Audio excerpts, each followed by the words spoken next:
Voilà, très ravi de vous retrouver avec le premier portail d'information de Rufisque, le Rufisquois TV. di amaat mbégte ak contentement ñëw fii tey seeti suñu gan gi fas yéene ama ak moom suñu entretien spécial muy le président du conseil départemental de Rufisque, bien connu sous le nom de Pape Mamadou Fam. Président, ñu bàyyi la nga nuyoo. Merci beaucoup, M. Diouf, de nous recevoir, en tout cas de nous interviewer. Nous profitons de la plateforme de Rufisquois TV ou info, disons, de remercier tous nos concitoyens du département et à travers ça aussi tout le Sénégal. Di ndokkale ñëpp si élection yi ñu jógee yi nga xam ne def nañ ko ci jàmm def ko si salaam. En tout cas, de féliciter et d'encourager en tout cas le nouveau président de la République, Bassirou Diomaye Diakhar Faye.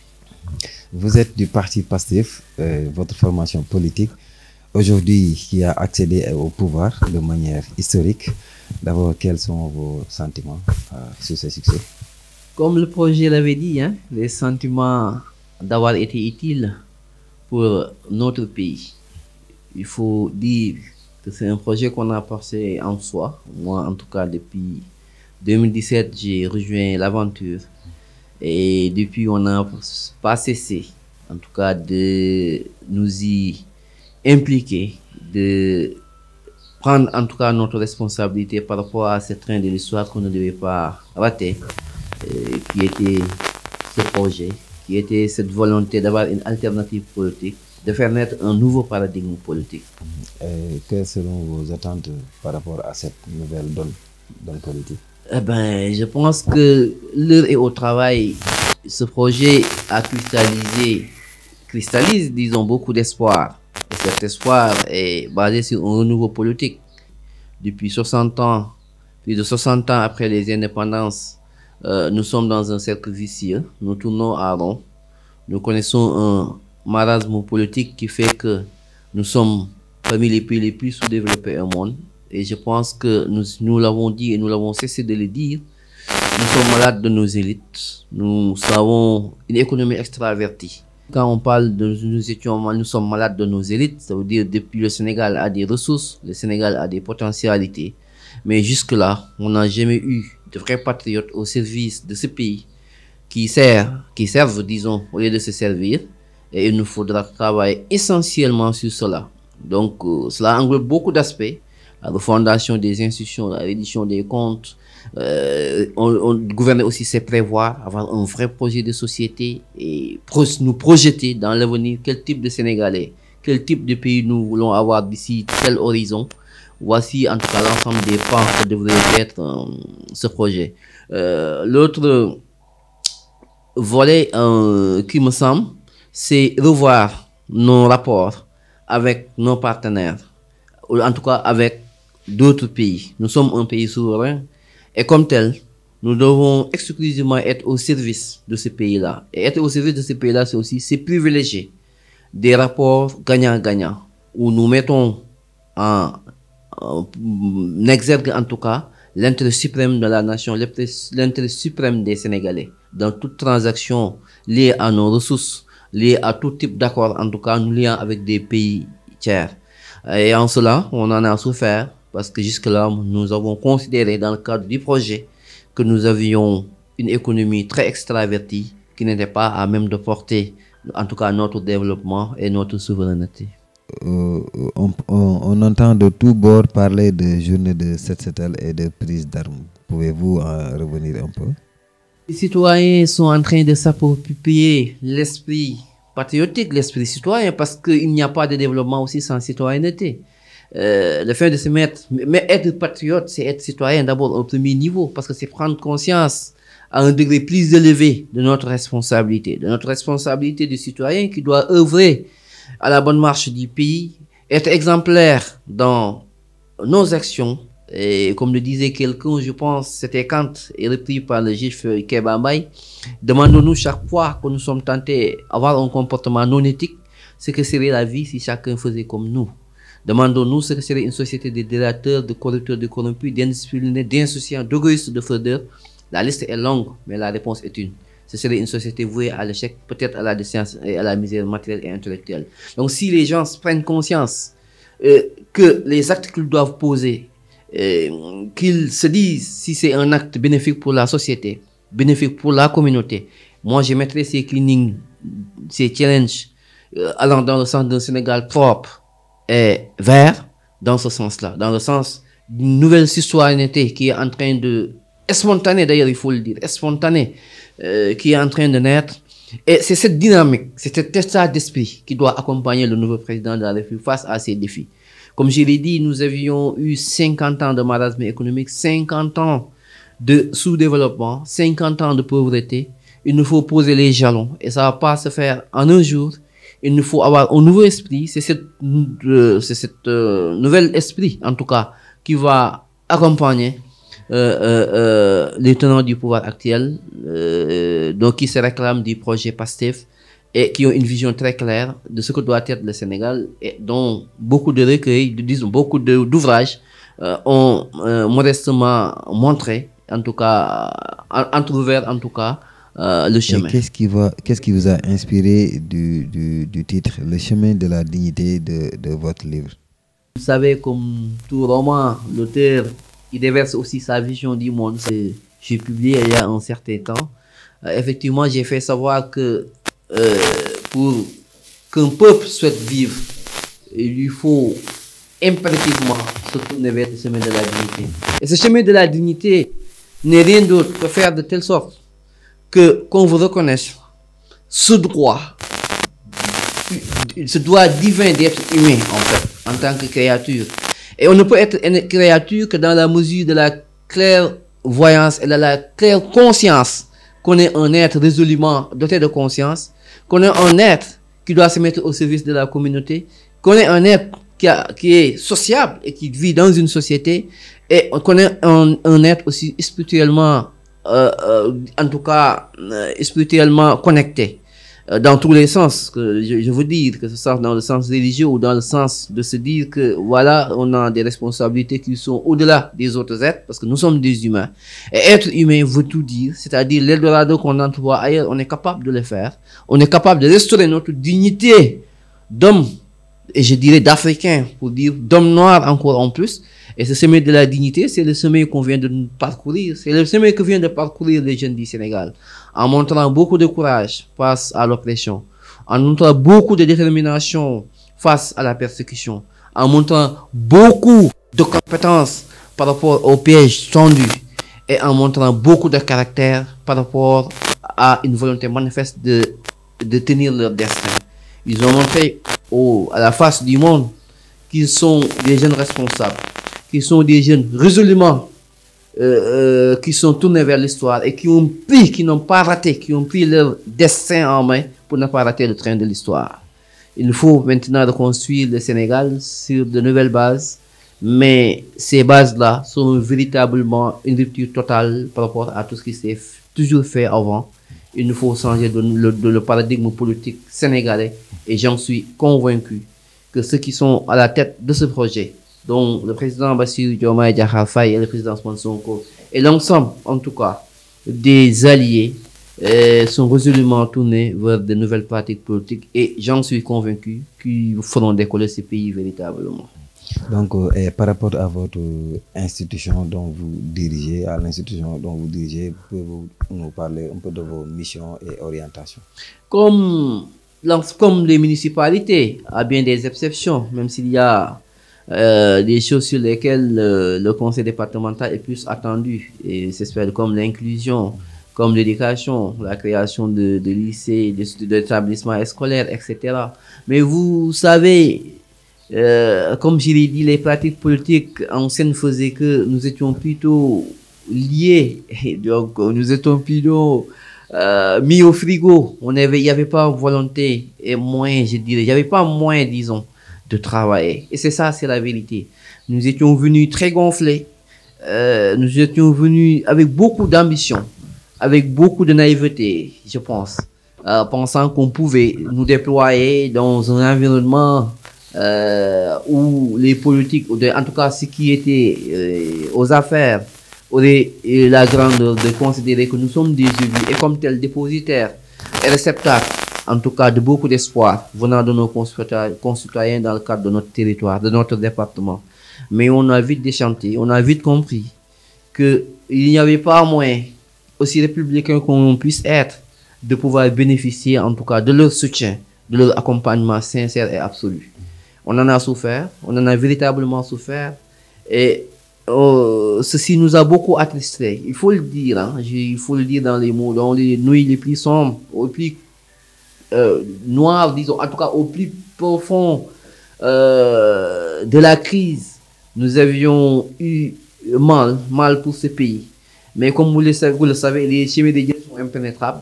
Qui l'aurait dit, qui aurait parié qu'en un seul mouvement, on balayera ce régime en place. Et c'est cela qu'il faut saluer pour dire que tant qu'il y a vie, il y a espoir et que c'est l'espoir qui fait vivre. On y a toujours cru en tant que jeune politique parce qu'on aurait pu choisir le chemin de la facilité. Et vous savez que j'ai hérité d'un département à un moment clé où j'aurais pu marchander.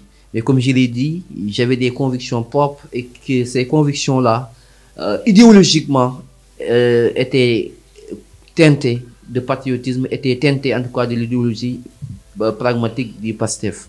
Et en aucune façon, je n'ai douté, en tout cas de mes convictions, parce qu'en tant que jeune professeur de philosophie, je ne suis pas appelé à faire de la politique selon mon profil, selon mes convictions et ma trajectoire. Mais il faut dire, quand nous avions entendu ce discours qu'on a tant attendu, qui a tant cristallisé en tout cas nos espoirs, je me suis dit, en fait, voici le discours que j'attendais.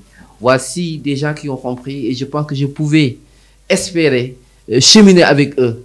Et je ne l'ai pas regretté. Parce que, comme je l'ai dit, je n'attends rien actuellement des projets en termes de, comme on le dit, c'est pas un gâteau à partager, c'est pas. La seule satisfaction que je pourrais tirer de ce qui est en train de se faire, ce qui est en train de se passer historiquement, et beaucoup ne s'en rendent pas compte qu'on est en train de faire une révolution, une vraie révolution. C'est qu'au soir, en tout cas, de tout cela, d'ici quelques années, que je puisse tirer cette satisfaction d'avoir dit, de dire, en tout cas à mes enfants ou à mes petits-enfants, que je faisais partie de cette aventure. Que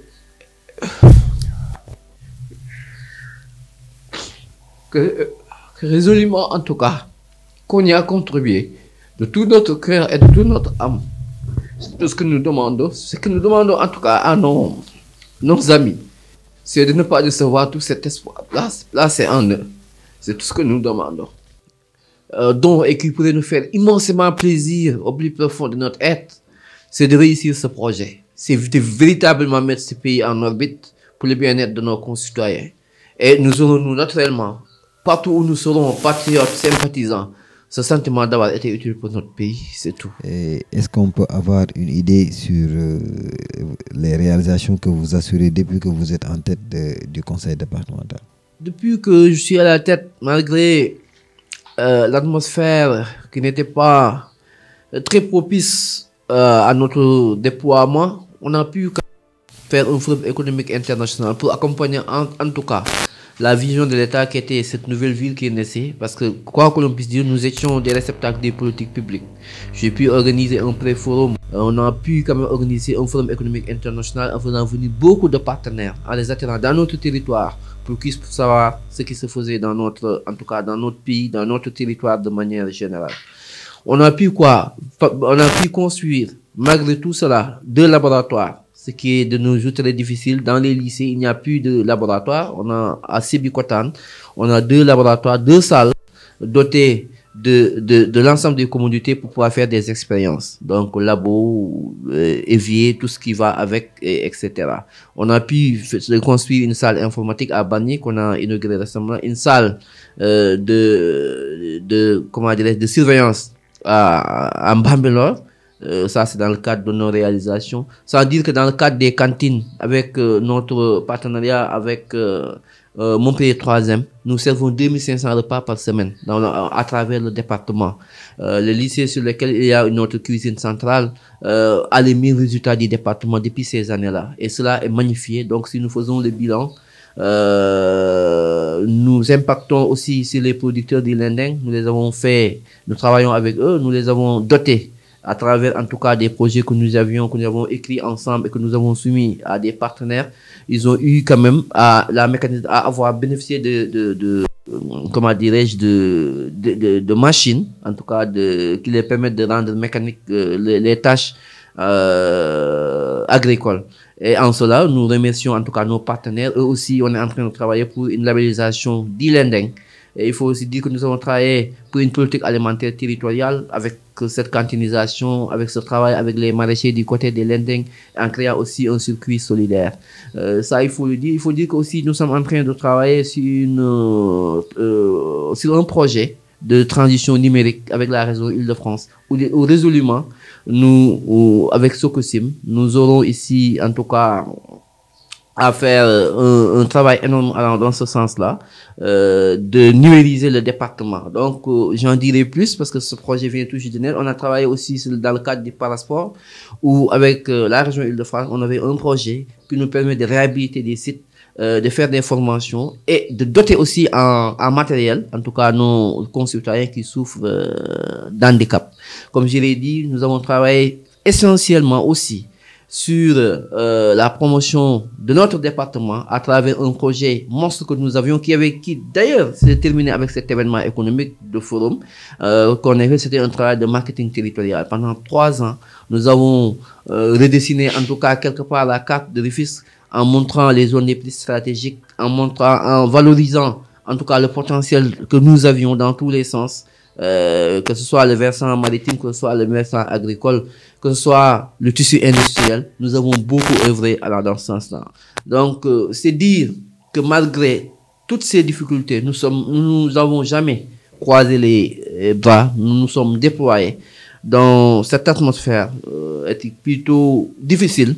En tant qu'élu de l'opposition, on n'a pas manqué quand même de faire le maximum.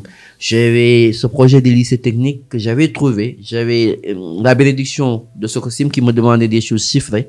J'avais un endroit, l'école inter-état de vétérinaire. J'avais écrit au ministre plusieurs fois parce qu'il y a un existant de 4 hectares avec des hangars, etc. pour qu'on le mette à disposition vu que j'avais la promesse d'un partenaire, Socosim à vrai dire, pour le faire, mais j'ai jamais eu de retour.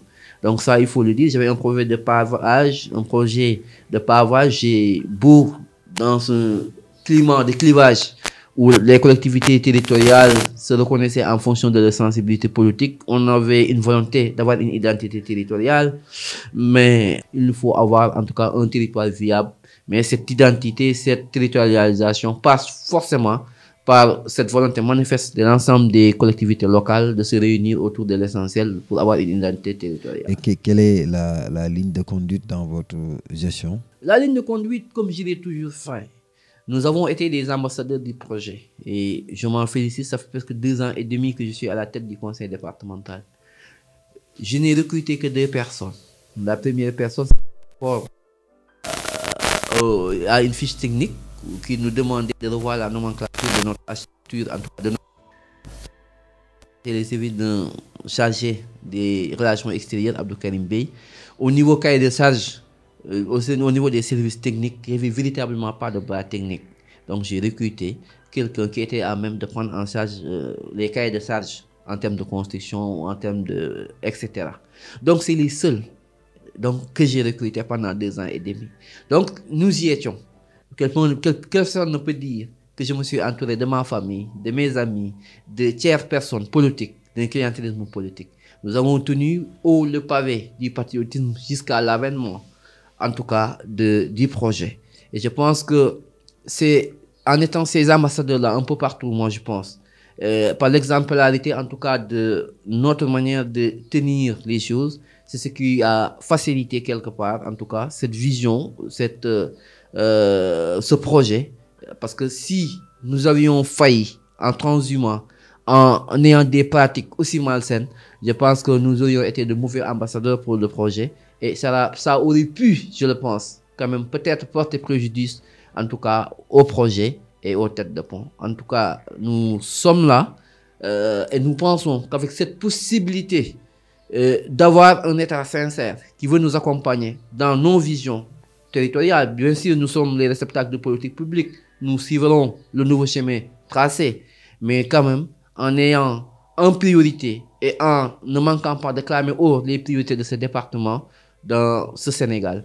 C'est cela notre vision. Nous sommes toujours tenus par notre volonté de faire grandir ce département parce que nous sommes élus pour cela et nous ne manquerons pas de défendre cela auprès de l'État central, de l'administration centrale qui incessamment se mettra en place dans les jours à venir. Ce fut un grand plaisir de tenir cet entretien avec vous. Nous vous laissons dire vos derniers mots et lancer vos messages et remerciements aussi. Plaisir partagé de vous voir en ce contexte où il y a beaucoup d'enthousiasme, il y a beaucoup d'espoir. Et en ce période où aussi, dans nos âmes, nous sommes redevenus des enfants en nous interrogeant hypothétiquement sur ce que va être le devenir du pays, notre devenir de manière générale. Je ne féliciterai pas le président Bassirou Diomaye ni tous ceux qui sont du PASTEF et nos alliés. Je leur dirai bon courage. Parce qu'il leur faudra beaucoup de courage pour, en tout cas, satisfaire tout l'espoir placé en eux, placé en ce projet. Bon courage, cher Bassirou. Bon courage, cher président Sonko. J'ose espérer qu'au crépuscule de nos magistères, que nous puissions, nous tous, avoir ce sentiment, comme vous l'avez écrit, d'avoir été utile pour notre pays. Merci encore.